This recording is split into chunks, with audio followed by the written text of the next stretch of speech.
የጽናታችን ምስጢር ምንድነው ያላችሁ እንደሆነ ሽምግልና፣ ንግግር፣ ይቅርታ፣ ካሳ የሚባሉ ሳይንስ በቀላሉ መርምሮ ፈትሾ ሊመልሳቸው የማይችሉ ድልብ ሀብት በእኛ ህዝብ ልምምድ ውስጥ ነበረ።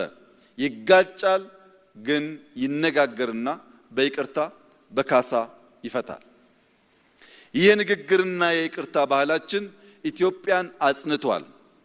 ይህ ውይይት፣ ይህ ምክክር፣ ይህ ንግግር በዚያ ባህላችን ላይ የሚንተራስ ከሆነ ለኛ ብቻ ሳይሆን ለሚቀጥሉት በርካታ አስርት ዓመታት የሚዘልቅ የሚያቆይ መሰረት መጣል ይችላል።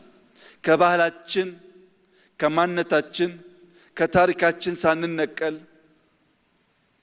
ፈቅደን ወደን በደስታ በፍቅር ስሜት በኃላፊነት ስሜት ይህንን ውይይት የምናካሂድ ከሆነ ካለምንም ጥርጥር ልጆቻችን የበለጸገች የጸናች ኢትዮጵያን መረከብ የሚችሉ ይሆናል።